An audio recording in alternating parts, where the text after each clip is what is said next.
Hello, this is High Templar with my new Total War Warhammer DLC video. Today, the YouTube channel for Total War just released a new Belegar Iron Hammer quest battle let's play. So let's review it. This will be a live commentary. I haven't seen it yet. So let's see what we will get and what we can analyze from the video itself.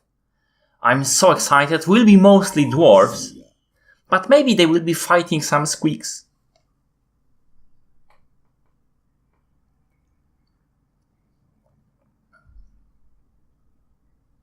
Hello everybody, Darren here from the community team, and I'm pleased to introduce to you... That map looks absolutely awesome. If you will be able to play, like, right here, like, between those two bridges, and have fight on those two bridges, that would be super awesome. A brand new quest battle let's play from Belegar Ironhammer of Clan Angrand. He's one of the new legendary lords in the King and the Warlord DLC, which comes out on October 20th, and we're going to be playing through one of his quest battles, the Shield of Defiance. It seems that that was just a background, and this will be the actual battle, which makes it a lot more boring. Yeah, well, whatever. Today is a great day. Today we kill Urks. Today is vengeance. Even now a throng from Karakazul approaches the clean filth from the rear. We are honoured to drink the orcs from the front. Let them face our might. Let them see what we of the Angrand clan are made of. Right, so let's take a look at some of the new units that we have at our disposal. Oh yes, let's. We've got 3 units of Bolt Thrower. Now this is a good anti-large, armor-piercing, high-range artillery unit. Anti-large, armor-piercing, high-range. I like the sound of that. You remember when I was comparing them to cannons, and I was thinking, what will be the difference between them? Maybe they will be significantly cheaper. Now, anti-large, I mean, we've seen in the trailer that they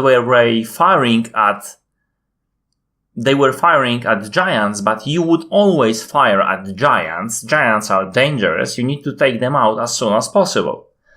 But if they have additional anti-large damage, that would be quite interesting indeed. Yeah, they're very effective at range, obviously.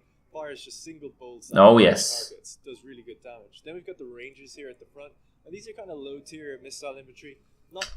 Low-tier missile infantry? Those are Rangers. They should be mid-tier missile infantry. Actually, they should be hybrid unit between missile and melee. The best. They look super cool because they're obviously laden with gold-rimmed cloth and blue and red. And we are playing as Clan Angrand, remember, so the colours are going to be a little bit different to how the normal dwarves would be. But we're under Belegar, so we have to play as Clan Angrand. Yes, indeed. They do have different colors. That is quite interesting. I mean, it's almost like it is a different faction. We still don't know much about the campaign. We've also got the Dwarven Rangers that with great weapons at the back here. Now I've got 2 of these on each side, and these guys have big, brooding, heavy axes. They're good in close quarters combat, and they can actually throw axes really far as well. They can throw axes! That means armor-piercing damage! We have unit for dwarves that has armor-piercing missile damage. That's awesome! I was mentioning this in the trailer because I've seen only crossbows, and I was like, that's a shame that we won't have those throwing axes. We do! We will have throwing axes! Precursor to the normal engagement. Now over on the other side of this cavern, we've actually got our ally coming in. Karak Azul are backing us up in this battle. We've caught the Greenskins on their way through the underway towards us, and they're approaching from either side. We've got them hemmed in. Now they're going to be coming in from the rear of the attack, while the Greenskins, we're going to take the brunt of the force. So it's all about holding the line as best as we can until our ally can catch up, gain that ground, and then hit them in the rear. So hopefully we're prepared to do that. I'm playing on very hard, by the way, because this is one of the easier quest battles that you'll fight early on in the game. If you want to hold, you might want to secure your left flank, because it's absolutely exposed at this point. However, Obviously, playing it from the front end menu, you're given an army, and turning up the difficulty makes it quite challenging.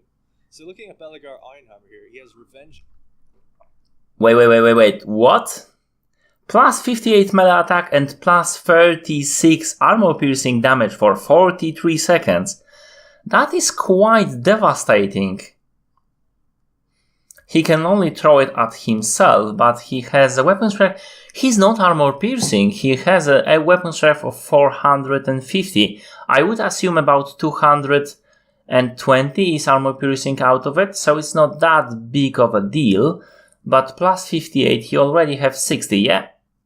That would be pretty cool, and he's unbreakable, so you can hit it at a proper point and prevent him from running away, which with leadership 80 wouldn't happen a lot. And as I predicted, he has quite high armor, quite decent health, I mean very decent health indeed. Right, okay, let's go back. Which is his own unique ability. He's a plus 58 melee attack, 36% armor piercing. It also makes him unbreakable for about 40 seconds. He's only got one use of that, so we got to use that and time that carefully. Rangers with great weapons. Let's review that. Let's actually go back a second. We have Bagman's Rangers. So those guys, Vanguard deployment, Stalk, and they are fast forwards. 34 is not that much, but yeah, okay, it's faster than Chaos Warriors. You won't be actually skirmishing anyone with that. It's not that big of a difference. However, let's review the stats. So they are supposed to be low tier range, but their melee attack is 21 and melee defense is 31. So that's pretty close to actually Quarrelers, because Quarrelers are like 16 and 28, I believe, and 28 weapon strength, and those guys have 31 weapon strength. Similar damage, bit less ammo, more charge bonus, and much less armor. Interesting indeed.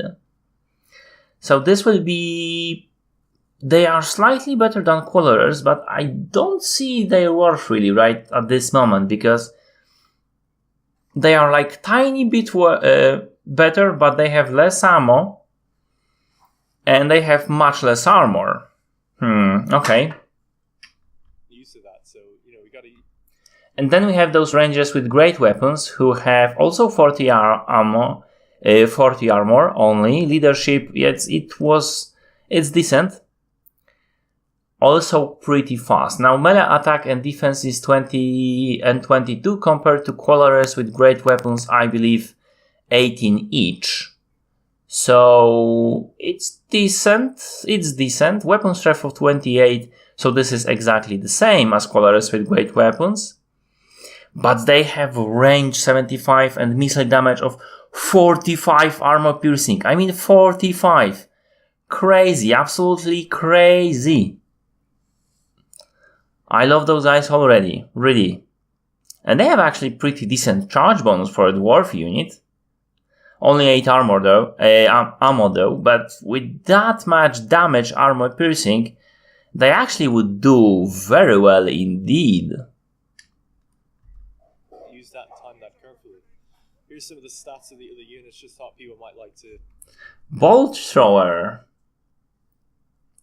So, well, that's very, very, very disappointing. The Bolt Thrower, although the armor, leadership and everything else has the same, the range is only 340. And this guy said it's a long range. So that's not long range, that's less than cannon.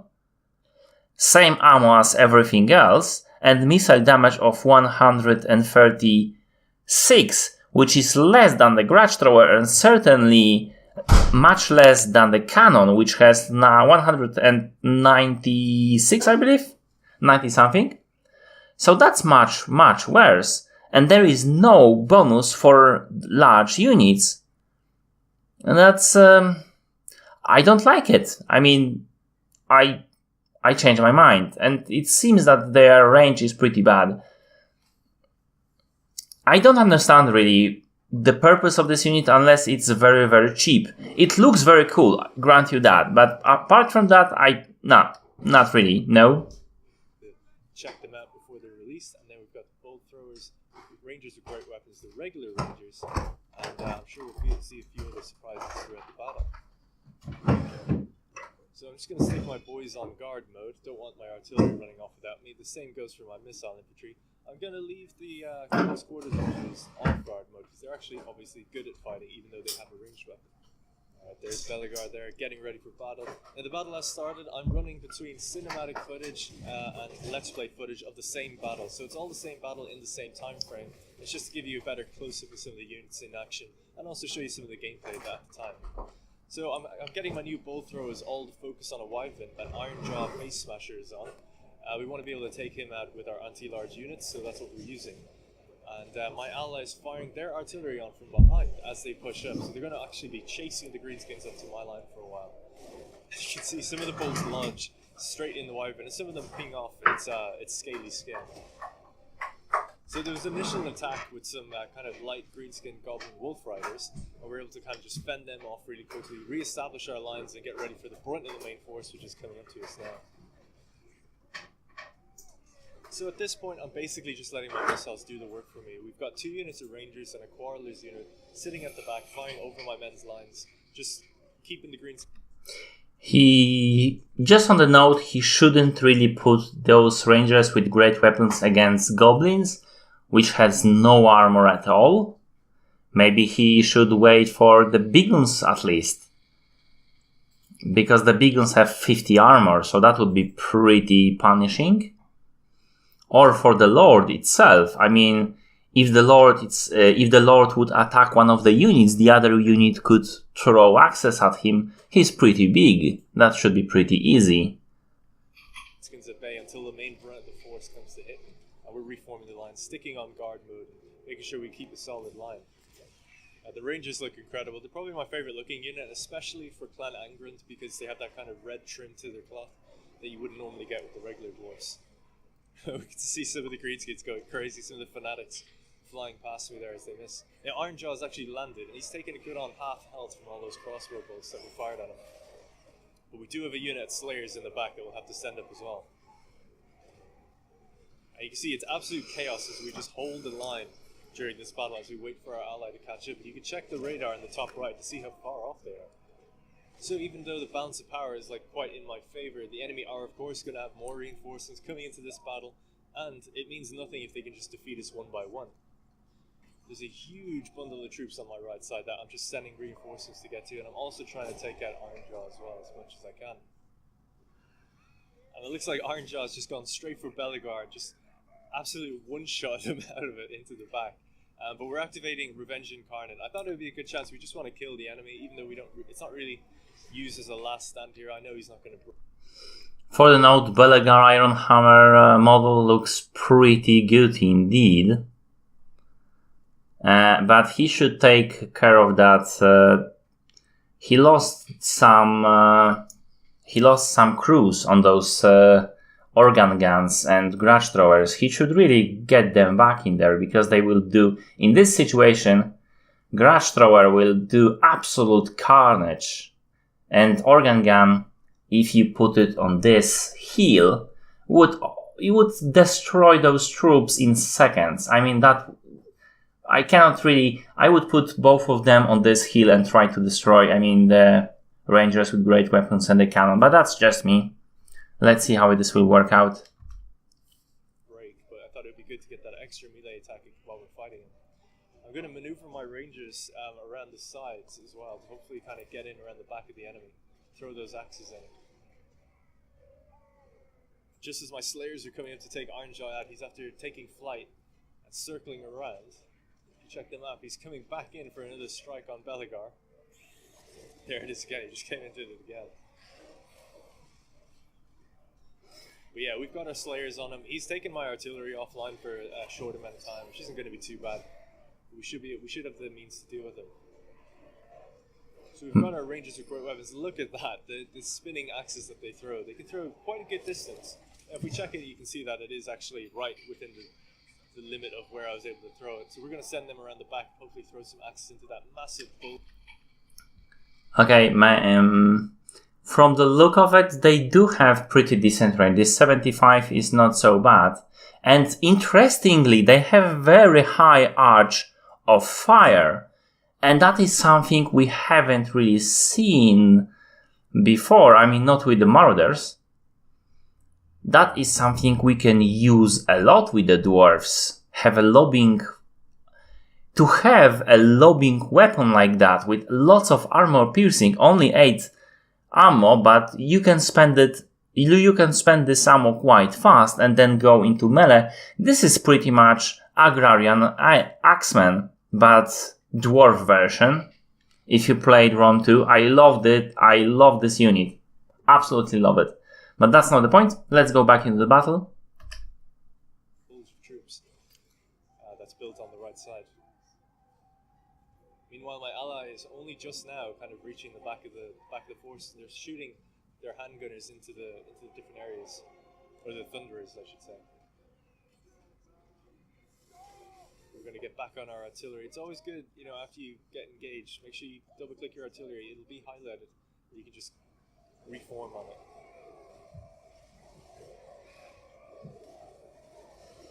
Okay, those shots look pretty beautiful. Iron Jaw as well, I kind of missed the show, but he has actually taken flight. We didn't kill him, but he routed from the battlefield as well. So that's a pretty good sign. That's what's after leading to this kind of mass rout that's going on down here. This whole patch of 5, 6, 7 units are all just grouping up together and just running for it. Meanwhile, we're throwing our axes into the big swell of enemies. No problem for the Rangers. Rangers lead the way. Cool thing about the Rangers are as well is they're very fast for a dwarf, which means they can kind of do that kind of quick maneuvering, get in around behind them, throw the precursor and then engage. Really fantastic unit, quite powerful. Much better than the regular Rangers. The great weapons variant is way better. Yes, indeed. It's actually useful. They push back the main green screen force, but they're going to have some reinforcements coming in. You can just about see it on the radar now that they're coming in from the far end. So we'll have to check what that is. Let's just get our guns lined up and all our missiles lined up. But that's right, we've got some squig hoppers, some squig herd, and some goblin... Yes! Yes! Squigs! Wolf riders coming in. And these guys are going to mop up the allies' artillery first before they can come down to me. We're going to have to be mindful of that. And they've got another units at the back coming in. They've already hit my lines. These are the squig herd. They are kind of monstrous cavalry that have really good anti-infantry capabilities that will just come in, smash your line. Interesting. It doesn't look like... Squig herders look like they are 24 in the unit. I mean less on this because this is large, not ultra settings. But still, it seems that squig herd is only 24. Let's see what... I mean, from the looks of it. Let's see how the hoppers... How big will the hoppers be? And do really good damage to them when they're in there. The squig hoppers are kind of more light cav style unit. So you'd want to watch out for the ones that don't have the riders on top. They're especially difficult to beat. So I'm just telling everybody to get off the artillery, pull back, and let my main line come back and fight these guys. You gotta love their animations. They're just little balls of flesh that basically just jump around, roll into you, and throw your units all around the place. And they eat them too. Yep. We've got the organ gunners firing down at the other squigs in the distance, and the goblin wolf riders, while my ally holds them off and deals with them. At this point, these range units should really be pointing in other direction because they can't shoot through their own men from this distance. But that's just me. Squeaks! They look so very cool. So my ally is holding off a unit of squigs by himself as well. We're actually starting to lose a few units. About 2 or 3 of them are starting to rout. And a lot of my units are down on 20, 30, 20 kind of unit count. So it was getting a little bit difficult. I was worried we were going to have a little chain rout. But Belegar is on full health. He's doing awesome. So we don't have anything to worry about really. So I'm just mounting up my artillery again, trying to get to the fire. There's just a few pockets of units left holding out. There's a couple of squig units and a couple of infantry units that we just got to surround. My ally seems to be doing okay out in the distance. Their general is still alive as well, so things are going quite good.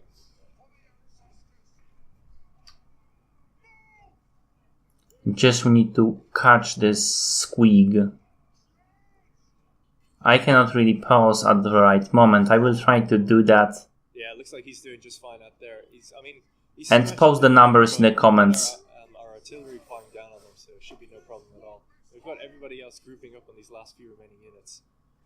The squigs are actually destroying my artillery when they're charging into them like that. They're very powerful charge to them. Interesting, they can destroy it like completely. Not. Good God, can they swallow it? Love the squeaks. So there's not much left to do now. It's just mop up these last couple of units, and then we should be golden.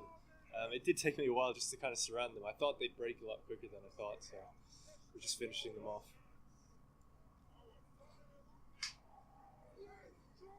This video makes the battle come across as being quite easy, but it did take me a few attempts in order to kind of master what to do with it. You got to make sure you're putting your bow throwers down on Iron Jaw.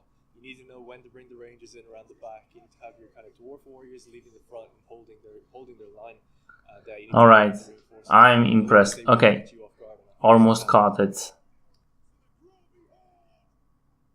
It's just my dwarfs left around victorious. Some of them have red shields and blue shields. I really love this different color scheme for the dwarfs. I think it looks fantastic. Yes, I do. I do too. Successfully as well.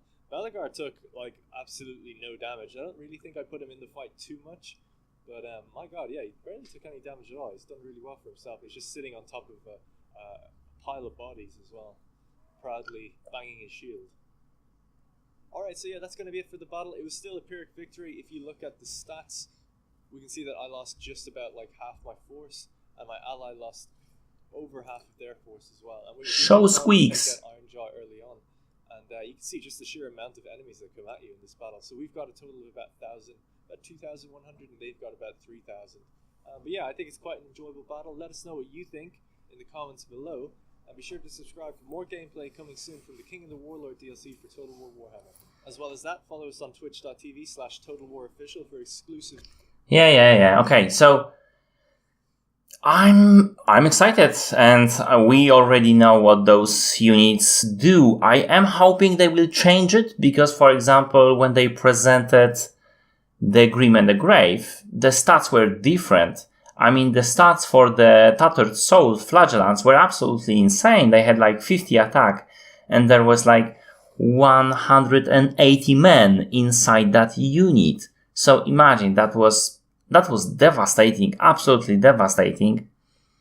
So the Tattered Souls were nerfed a lot, and I'm hoping the bow thrower will get buffed, because right now it sucks pretty much. I would take cannons, because why wouldn't I? Unless I'm not seeing something. Maybe they shoot very, very fast.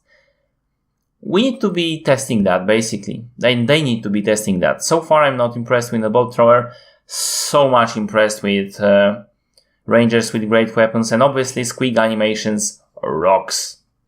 Anyhow, this is it. I hope you like it. If you did, press like, comment if you will, and see my other videos, my DLC videos, DLC speculation videos, analysis, my mechanics videos for the Total War Warhammer, but also my Let's Plays for Total War series and other games.